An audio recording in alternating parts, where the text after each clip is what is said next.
Welcome, welcome. We are just letting people kind of file in, and we are excited to see people already dropping in the chat room where they are coming from. Wonderful. I dropped a message into the chat. If captions are available, I'll go ahead and write that into the chat room as well.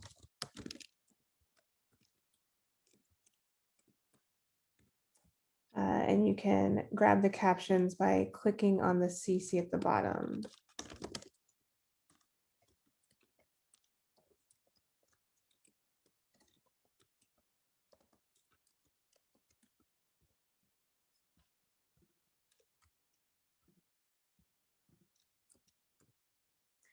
All right, wonderful. So we have nearly 200 people in here. This is fantastic.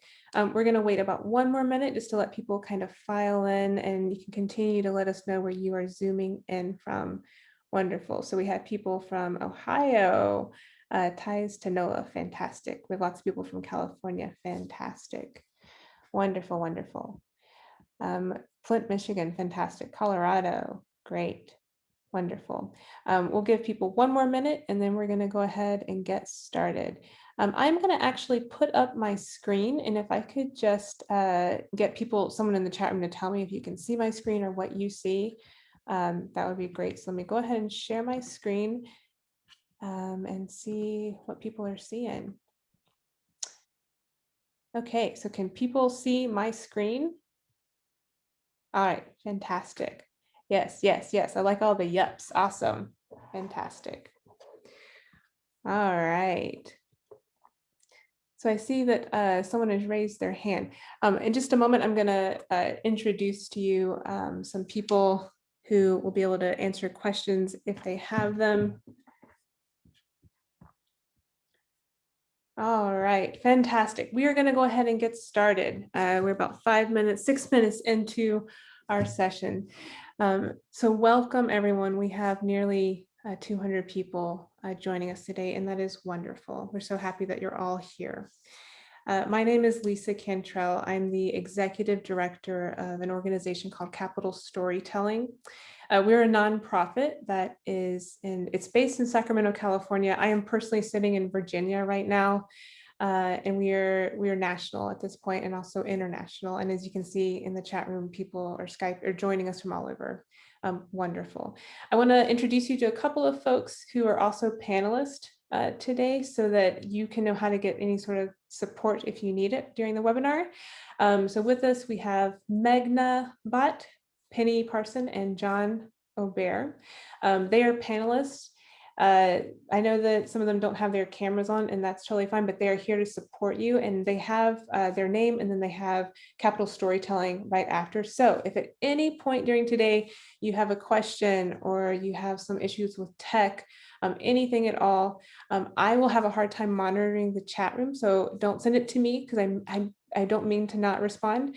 But I may not see the question. So please, you can direct message Meghna, Penny, or John, or you can drop it into the chat if it's beneficial for everyone to see the question or the comment. Okay, fantastic.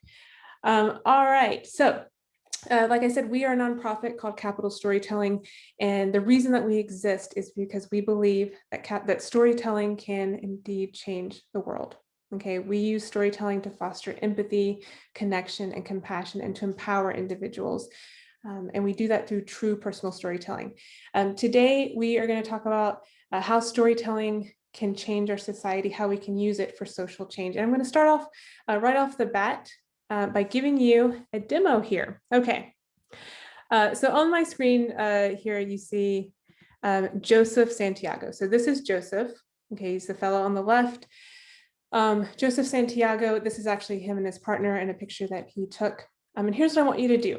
I want everyone here to pull out a piece of paper or pull up a Word document on your computer if you're on your computer, but I actually want you to get a piece of paper or something that you're going to write on, okay? So do you have it? Because I'm going to get you to do a quick activity. Okay, here's what I want you to do. I want you to write down the word warmth. Write down warmth, this word, warmth. And here's what I want you to do. Now, Let me go ahead and alleviate any fears. You're not going to be graded on this. No one is going to see your responses. This is not a trick question either, okay? But here's what I want you to do. On a scale of 1 to 7, I want you to just write down how much warmth do you feel for Joseph? Okay, so a 1 might mean not applicable, I don't know him, so or not at all. If you rate yourself at a 4 or 5, somewhere around in there, you might say, I feel a moderate amount of warmth towards him. Or maybe some of you are like, I feel a lot of warmth for some reason. Okay, go ahead and give yourself a rating. Okay. Again, no one is going to see this. You can just write this down for yourself. And someone said, help me understand your question. This isn't, it's not oh, sorry, that John is asking that. I'm so sorry.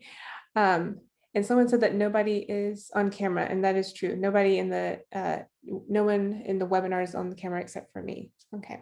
Okay, so go ahead and write down your, for yourself. You don't have to put it in the chat if you don't want to. You absolutely don't have to. This is just for you. How much warmth do you feel? Okay, fantastic. Here's the next question I want you to answer. So write under your warmth and your score for the warmth, I want you to write down similarities, okay? And here's the question. On a scale of 1 to 7, how much in common do you think you have with Joseph? How many similarities do you have with him? Again, if you're like, look, it's not applicable, I don't know anything about him, you gave us a picture and his name, you can put a 1. If you think you might have moderate amount of similarities, you might put a 3 or 4 or a 5. Or if you look at Joseph and you're like, I think we have a lot of similarities, I put a 7. Joseph is the one here on the left, okay? Fantastic. So far you've rated yourself for warmth, how much warmth you feel towards Joseph, how much you think you have in common, your similarities with him. The final thing I want you to write down is empathy, okay? Empathy. So write down the word empathy, and now I want you to give yourself a rating on how much empathy do you feel for Joseph right now. Again, not a trick question. No one has to know your rating. You can write it down for yourself. And I like to think of empathy, we can think of it in different ways, but I like to think of it like if I saw Joseph get pulled over for speeding, how much would I actually care that he got pulled over, or how much would I think, he probably deserved it? How much would I take on his perspective and think, I wonder why, and I feel bad for him, versus he deserved it, okay? Okay, so everyone has 3 ratings for themselves that you don't have to share with anyone else, okay? You don't have to share it at any point if you don't want to. This is for you. And you have it for warmth, similarities, and empathy, okay? Now, here's the next thing I'm going to do. And I'm going to play you a story from Joseph, okay? I'm about to play you a story, and here is your job. This is your job while you're listening. I want you to take a deep breath, slow down, because a lot of you might be at work and you're on your lunch break, or you ran here to try to get her on time. Just take a deep breath. And as I play the story, your job is to just listen with delight. Don't listen judgmentally. Don't critique what he's saying. Just try to be fully present. And if you can, immerse yourself fully in his story. So when he says, I laughed, envision him laughing, feel that with him. If he says he was upset, feel that with him. So immerse yourself fully in his story, okay? I'm going to stop sharing so I could actually pull up his story, and I will play it for you, okay? So the story is about 8 minutes. All right, and I will do advanced here. I'm going to do my audio, and I will hit play. And when I do, if someone will actually let me know if it's playing, okay? Next, we have Joseph Santiago. Can you hear? When we asked Joseph for a bio, he said, I'm probably one of the few queer brown NASCAR fans you'll find west of the Rockies. Joseph grew up in Orlando, Florida, and according to him, he's the descendant of very tall Puerto Ricans who suspiciously get shorter each generation. The title of his story was Abuela con Gatos.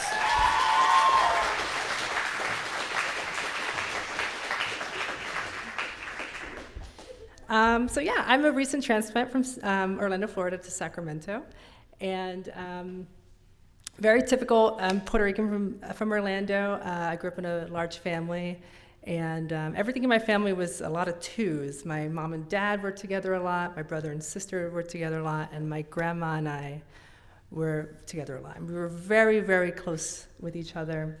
My grandma really taught me to not take life seriously and to laugh and to just have fun.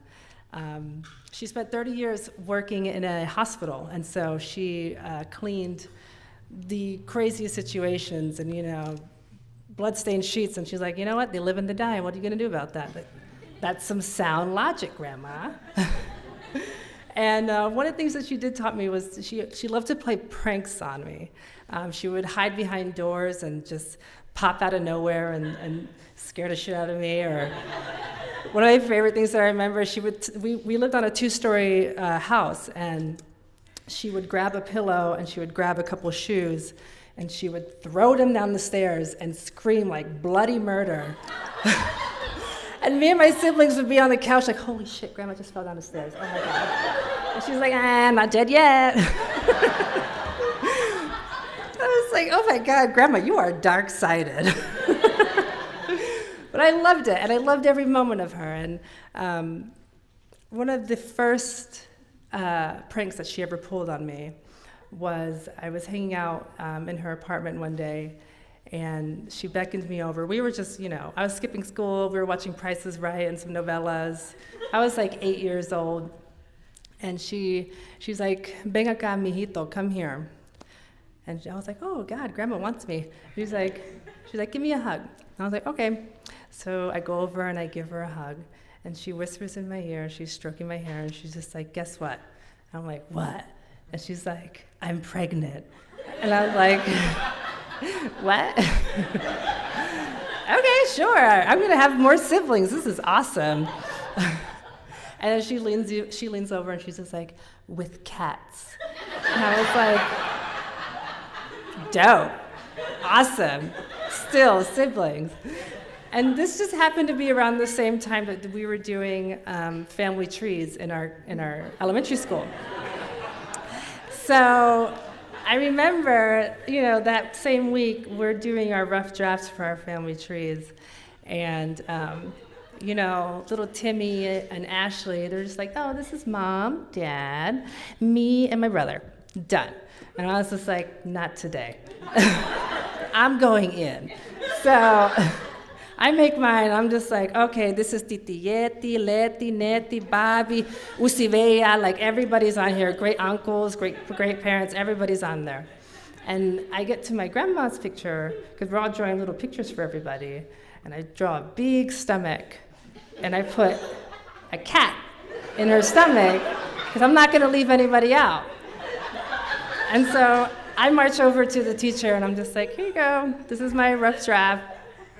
And she's like, cool. And so I get it back later that day, and it's like, great job, awesome. I look it over, and then she has a big red circle around the cat with a question mark, like, what?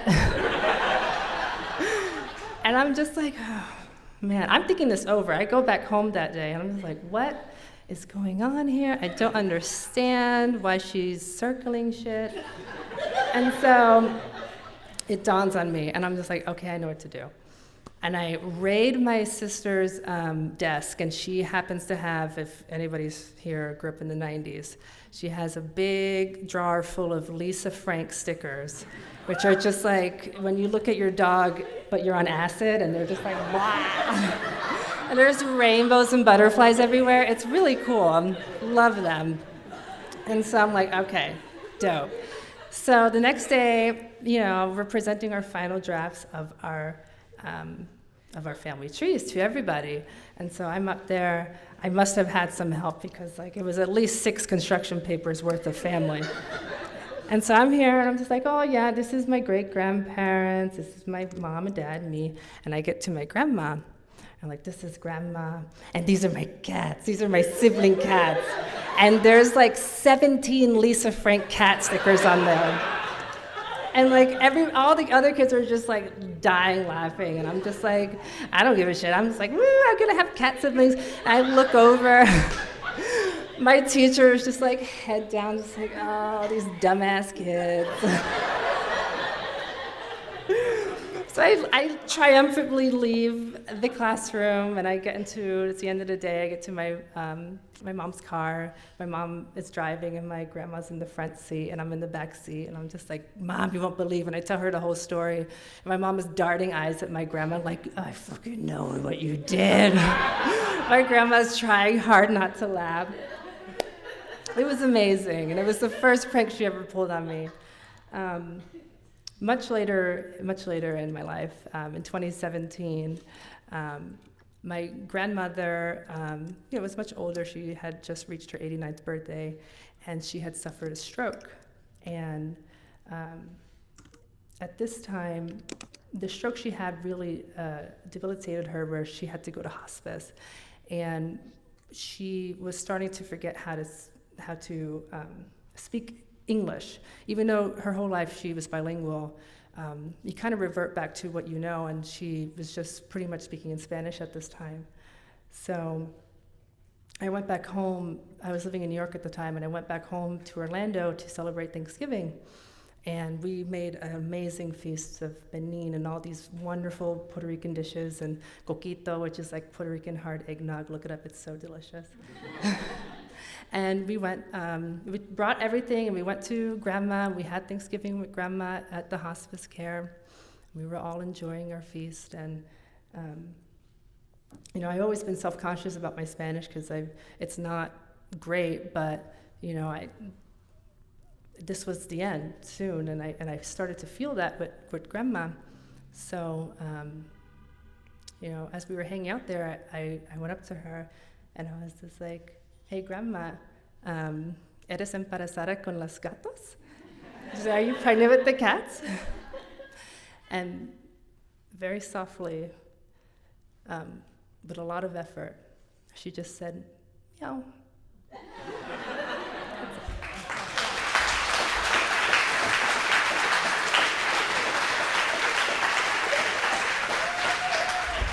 Our next storyteller is Alicia Davis.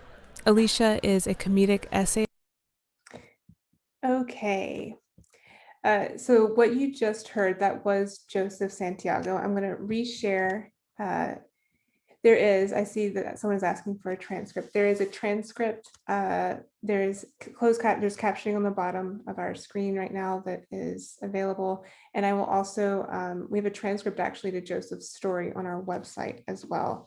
If one of the panelists could maybe help me find that transcript, and we can drop it in at some point. Absolutely. I'm going to reshare my screen.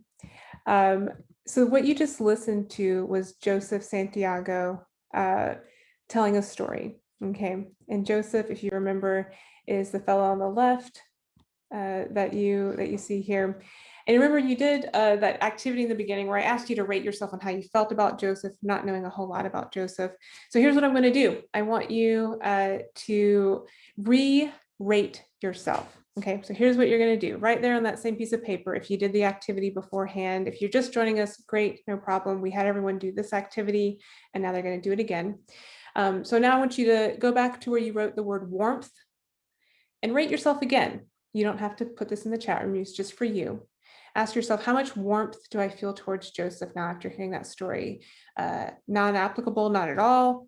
Do I have a moderate amount? Maybe I'm at a 5 or 6, or do I have a lot?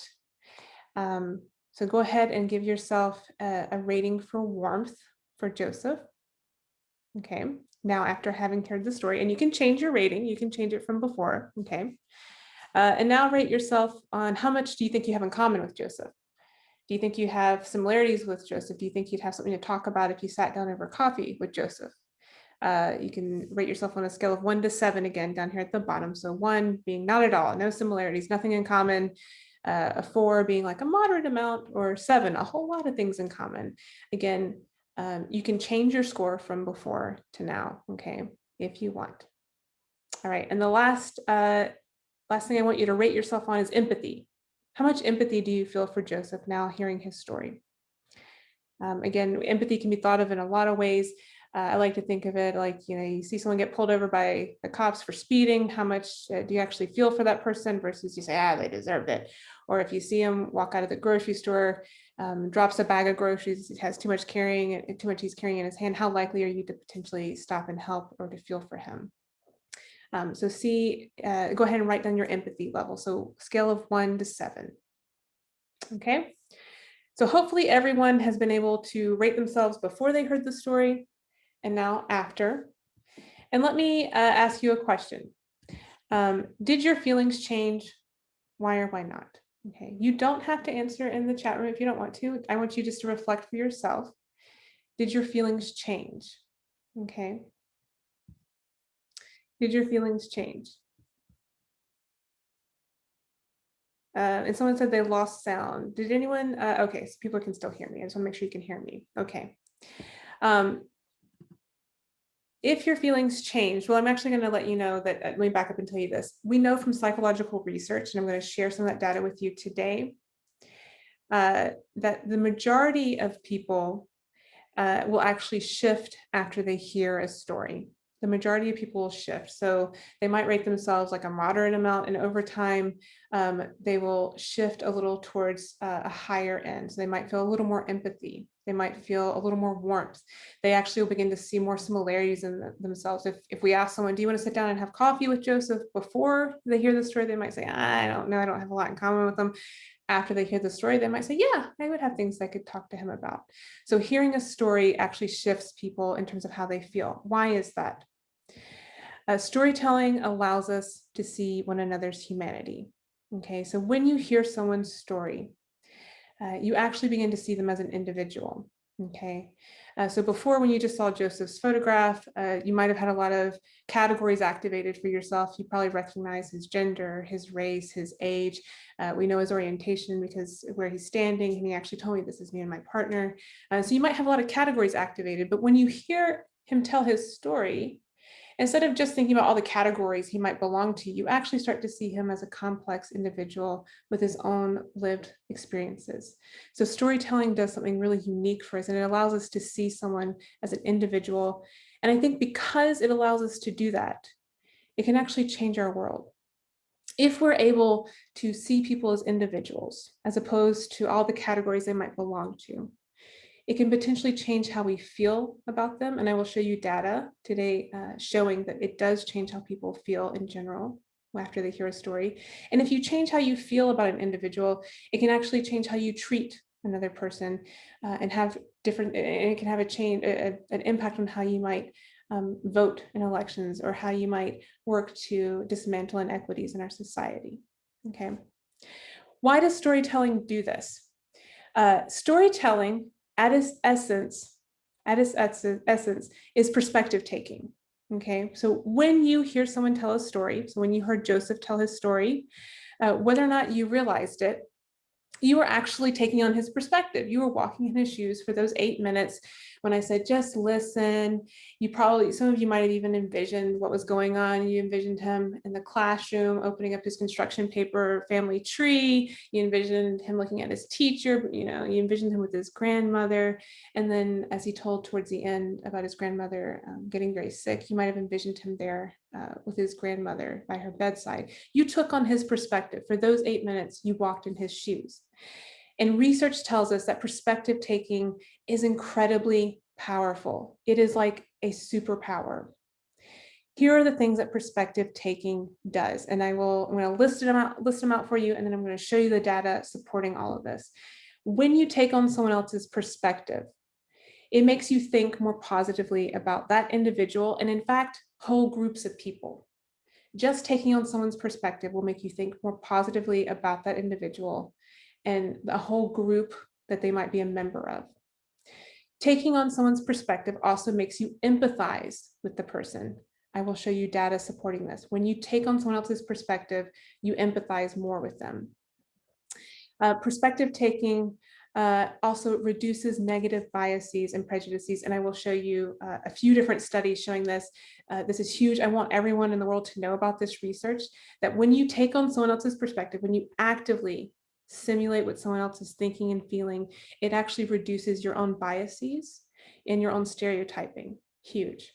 And finally, the research shows that when you take on someone's perspective, when you are trying to simulate how they feel, what they might be thinking, potentially listening to their story, it actually makes you see your similarity with that person. So let me actually walk you through some of the data. So some of you are here and you're like, I already believe that storytelling is great, but I want some solid data to support what you're saying. I'm going to show it to you. Okay, so let's look at this first one. Perspective taking makes you think more positively about an individual and groups of people. Is that true? Let me tell you about some research. So a group of psychologists, Galinsky and Koo, did this study. So they are psychologists, and here's what they did. They had people come into their laboratory at their university, and they had them do a task. And here was the task. It was an activity. They showed them a picture of an elderly gentleman like this. They said, take a look at this man. I know you don't know him, but take a look at this picture. Here's what I want you to do. I want you to write an essay entitled A Day in the Life. I want you to write an essay, A Day in the Life of this man. Now, I know you don't know him. I know you don't know anything about him, but just try to come up with what you think a day in the life of this man might be. Here's the thing, though. They gave half of the people the following instructions. They said, when you write this essay, I want you to do it as if you are him. So write it from his perspective. Take on his perspective. So write it in first person. My name is Philip. Today I woke up to the sound of my alarm. Write it as if you are him and really try to think through how he might see the world and how he might write about his own day. Okay, so that was half of the people got that instruction. The other half of the people got this instruction: just write about the man, just, about him. What do you think he did? So they weren't told to actually take on his perspective. Okay. What did the researchers find? They found that the people who were told, take on his perspective, try to feel what he is feeling, they later on showed more positive attitudes towards this man, an implicit bias task that they showed low-level positive attitudes towards him and, in fact, towards the elderly. So the people who were told, try to envision what it's like to be him, they later on showed more positive attitudes towards him and towards all of the elderly. And this is, I think this is important because in the US, the elderly are a stigmatized group, right? The people who were just told to write about the man, they did not show as positive of attitudes. And I'll actually share data later showing that they actually had a lot of stereotypes about the elderly when they're just told to write about him as opposed to try to think about what it's like to be him. Okay. So perspective taking makes you think more positively about an individual. Just trying to take on someone's perspective does that. That's incredible. Perspective taking also makes you empathize with a person. And I will show you a study supporting this. When you take on someone's perspective, you empathize more.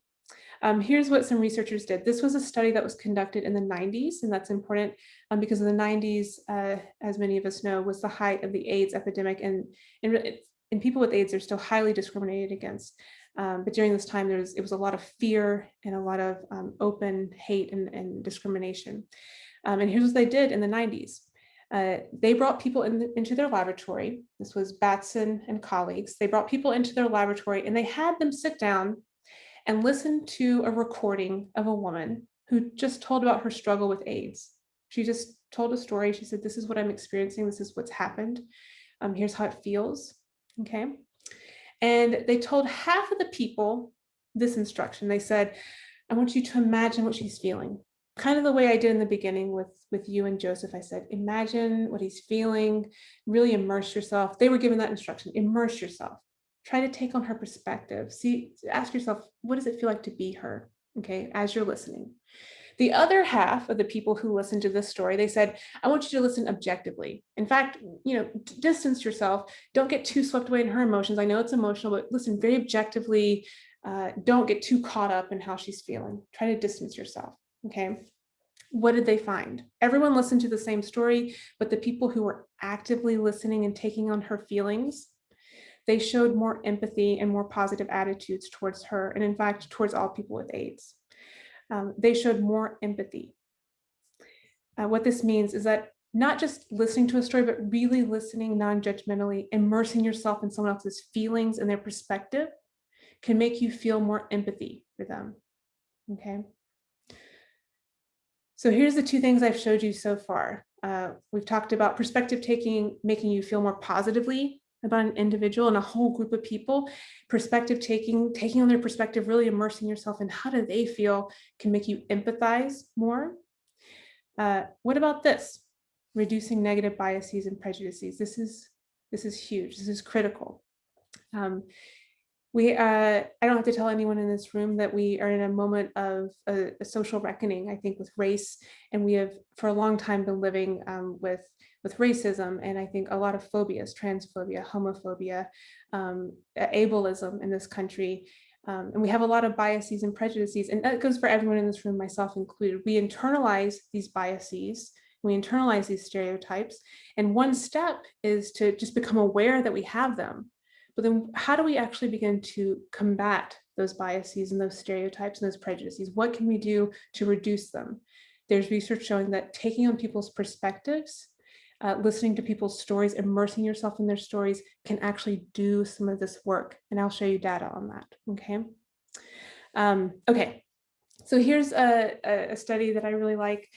These were psychologists. They had people come into their lab, and they had people listen to an African-American college student. It was a recording of him telling a story about just a struggle he had with the professor. He was trying to go and talk to the professor and some interactions that he had with the professor that were difficult for him.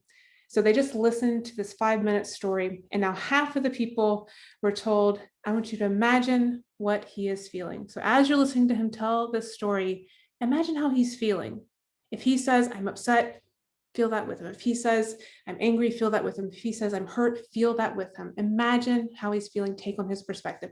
The other half were told, listen objectively. In fact, distance yourself. You might even critique some of the things he's saying, okay? Don't get too swept away in his emotions. What did they find?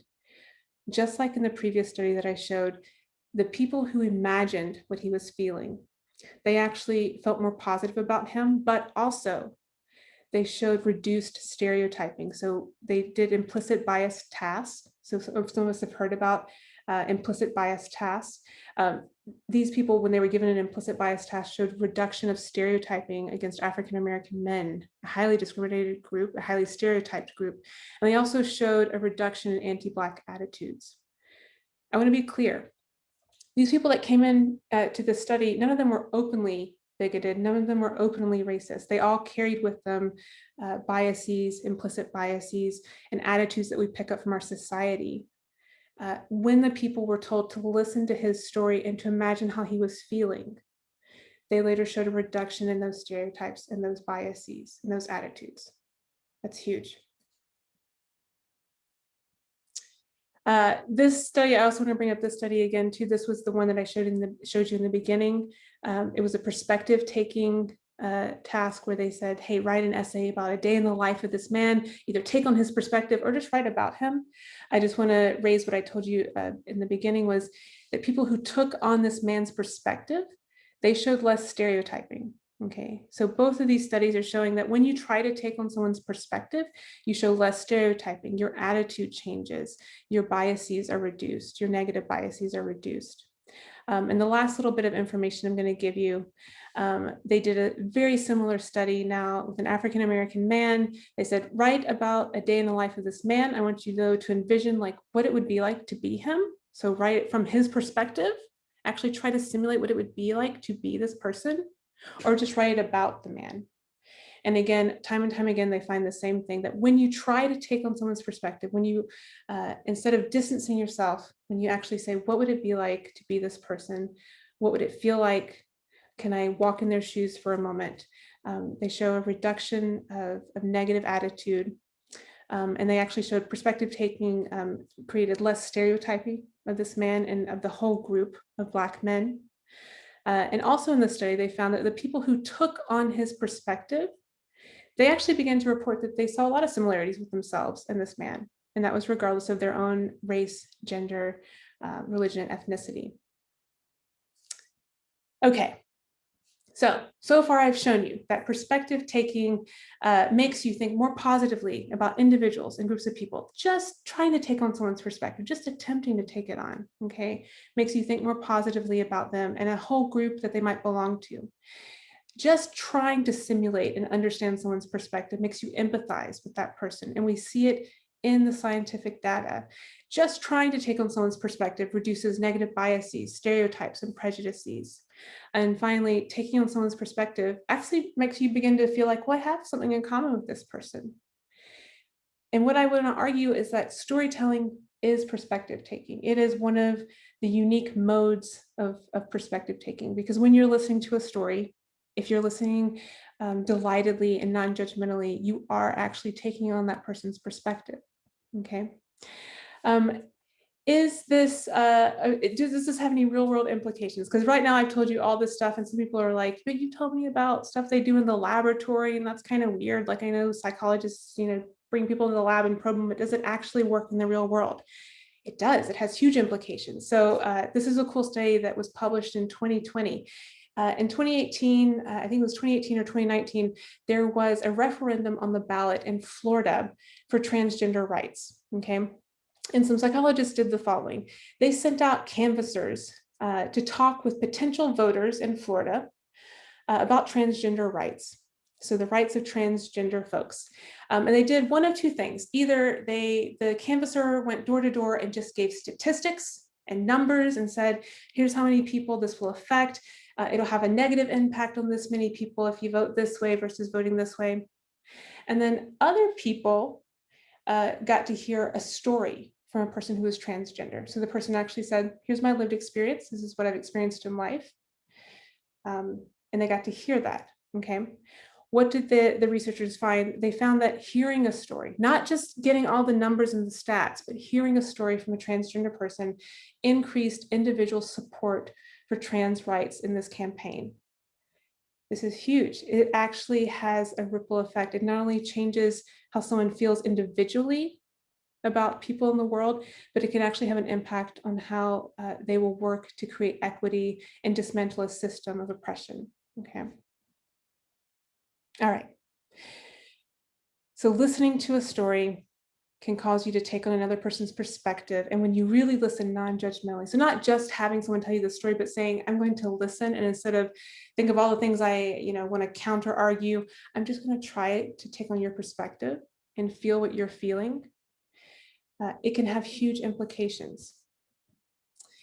Because what I've shown you today, I've just summarized all the data that we've looked at. So you can't argue against some of this data because this is data that's just from the scientific literature. It reduces stereotypes. Taking on people's perspective reduces stereotypes. It increases empathy. It increases positive feelings towards other people. It causes us to see that we have similarities in ourselves and others. And this can lead to real world changes in policies and in the system. And I would argue, I think the most important thing here is that it has the power to change our own hearts and minds. And we are the people that then go out and change the world, right? Okay, so what do you do with this knowledge? I just gave you a bunch of information, and many of you came to this webinar because you might actually have an inkling that storytelling is a good thing. You've heard that it's powerful, but then now you're like, well, okay, great, you showed me a lot of data, but what do I do with this? I'm going to give you some concrete suggestions for things that you can do the moment you leave this webinar today, things that you can do with this knowledge, okay? The first thing that you can do is ask people for their story, and not just ask people for their story, but deeply listen. And I don't mean you have to say, tell me your story. But if you're in a long car ride with someone from work that you're kind of like, I don't like this person very much, consider asking them about their childhood. Hey, where'd you grow up? How did you live with family? Tell me more about that. They will open up and share a story. And then when they are telling you that story, instead of doing the thing that we usually do, which is to be thinking about something else while we're listening, or be critiquing what they're saying, or have some comeback that we want to say later, actually relax and deeply listen, actively listen, and try to take on their perspective. This is something that you can do walking out of here today. Because I think social change, all of us are in here probably because we care about social change, but social change starts with us, understanding that we can also change our own hearts interpersonally by listening to people.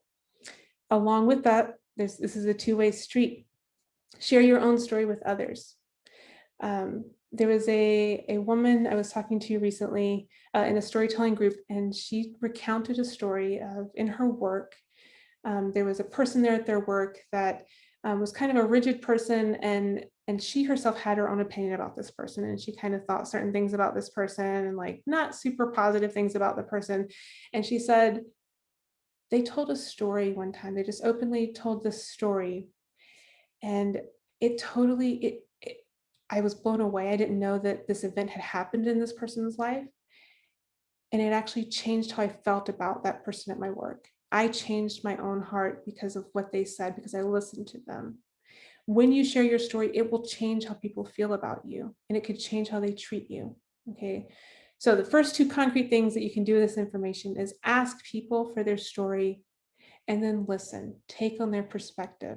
Instead of closing the door and saying, I'm not going to listen to this person or this person or this person, we have nothing in common.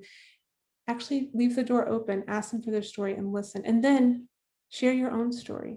Put yourself out there and share your own story.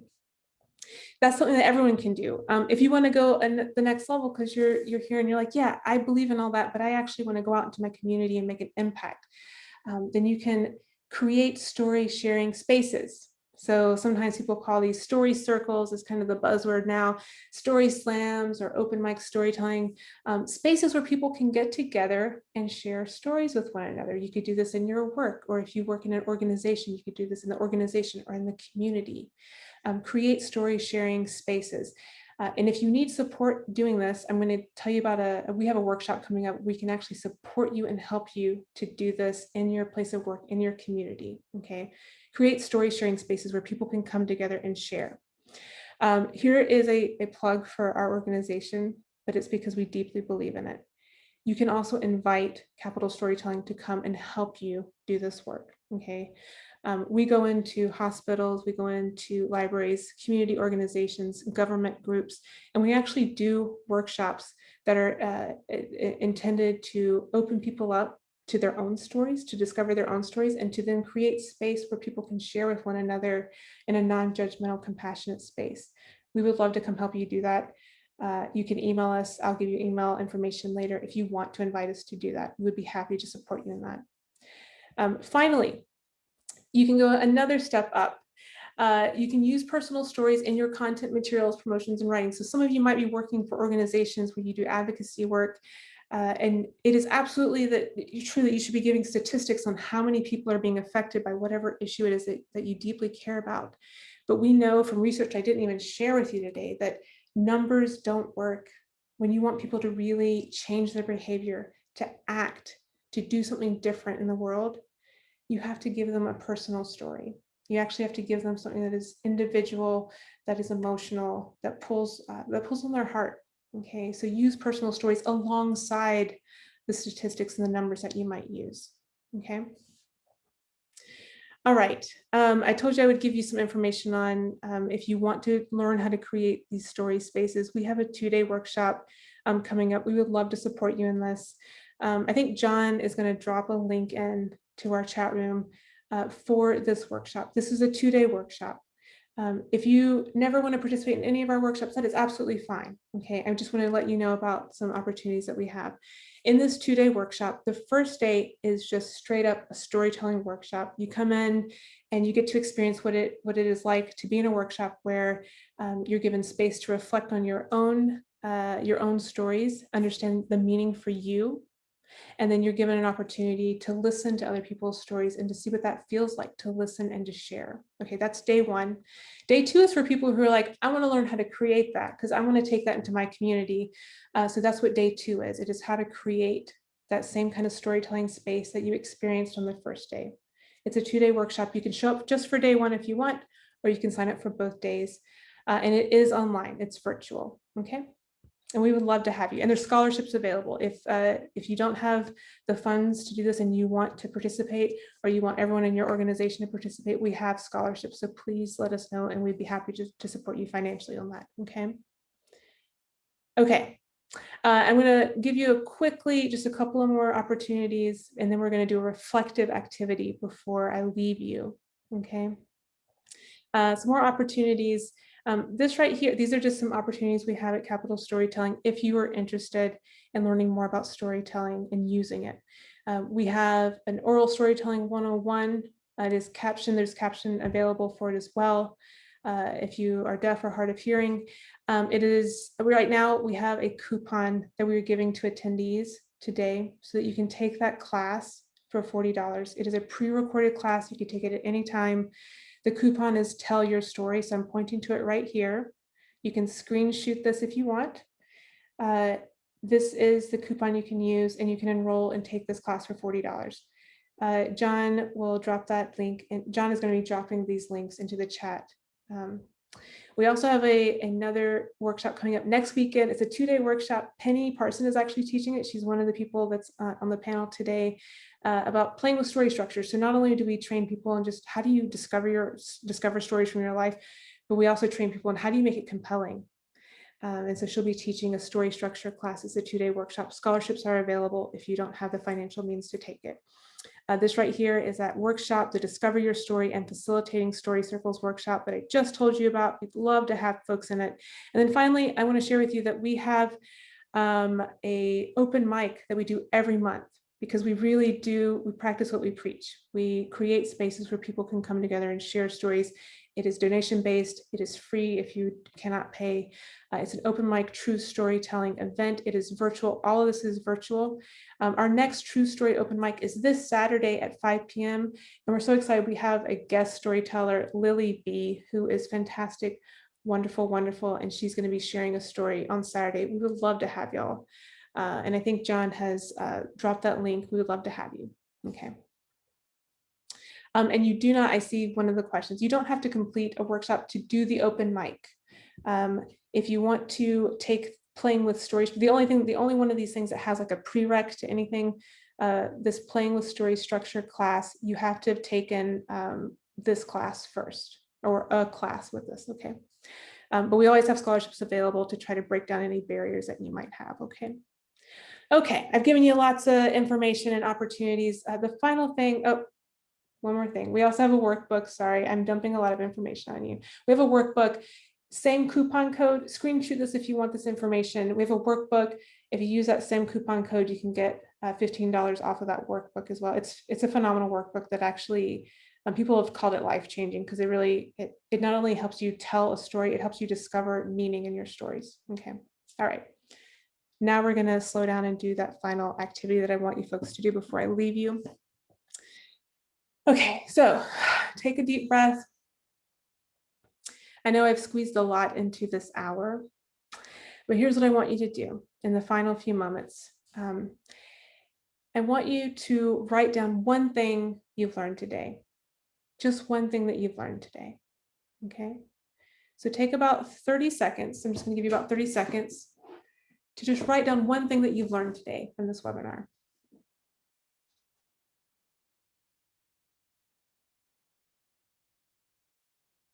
So you might have to go back into your mind and think, what is it that I learned? Perspective taking reduces stereotyping. Perspective taking causes me to have more empathy. One thing that you've learned today.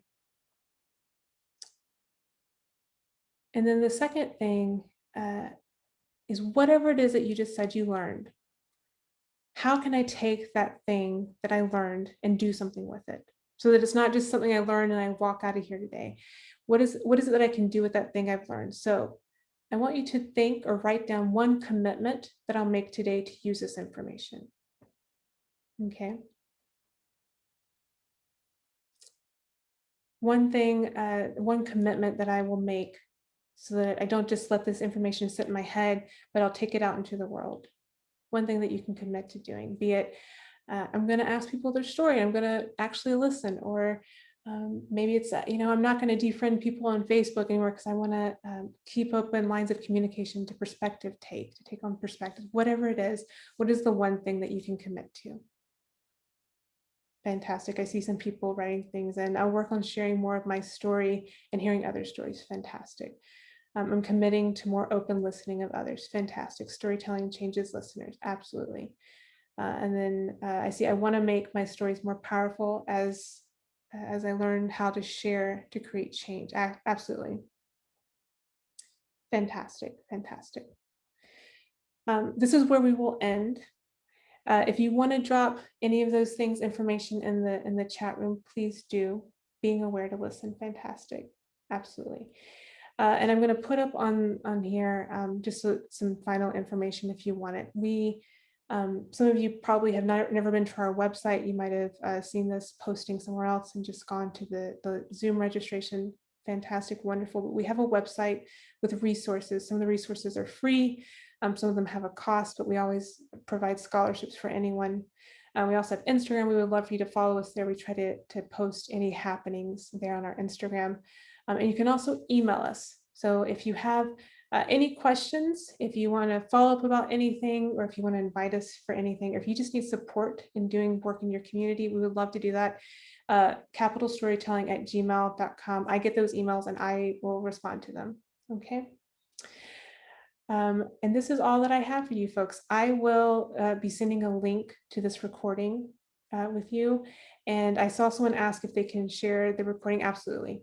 The more people that know this information, the better. So we'd be happy for you to share the recording with folks that you work with. Okay.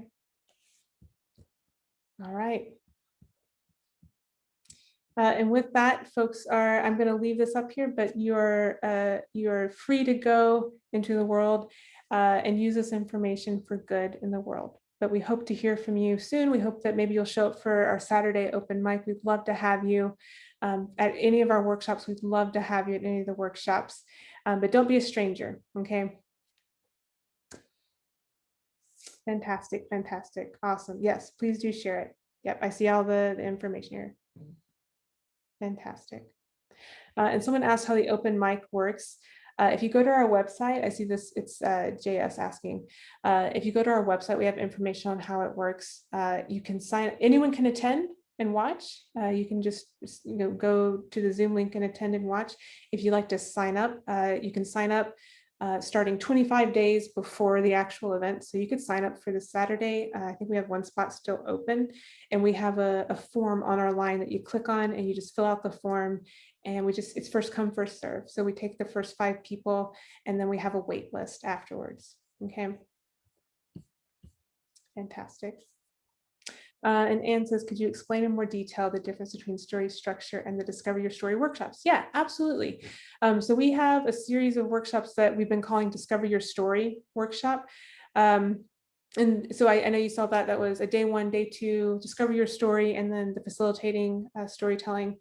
The Discover Your Story is a 2-hour workshop where you come in, you can be a total novice. You're like, I don't even know what storytelling is all about.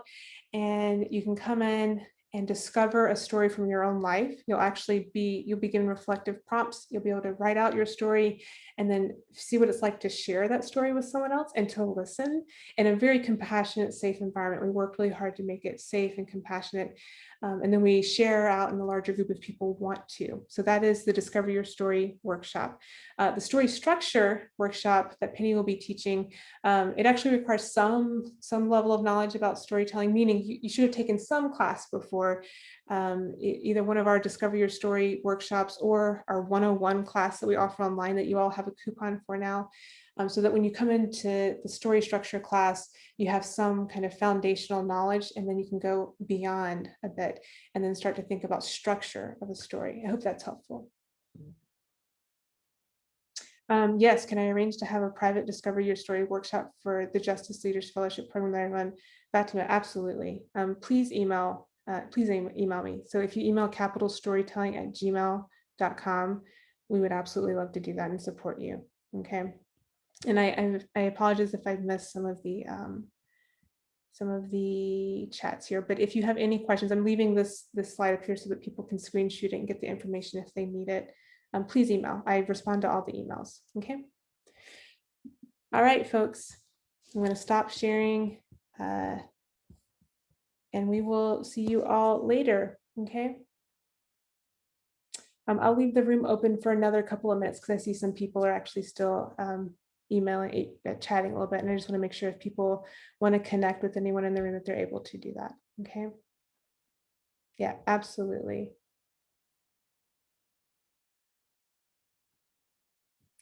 All right. Penny and John and Magna, thank you so much for all of your work. If if y'all want to debrief via email, if anyone had questions that I didn't get to see and that we want to address or support people, we will do that on email. Okay. Will the recording be sent? Yeah, absolutely, Megan. I'm going to post the recording to YouTube and then I will share that out. And you are absolutely welcome to share it with people. I don't mind at all. I want people to have this information. Okay. Yeah. And Sandra, I see what happened. I'm so sorry that you got kicked out. Sandra, I'm going to send a link to everyone with the recording of the webinar so you can watch it in its full. So I'm sorry that you got kicked out. Okay. All right. Yeah, fantastic, Magna. Awesome. I see that. Okay. All right, folks. We are going to go ahead and close the room out, but please keep in touch. Okay. Penny, John, and Magna, we will be in touch on email. Okay.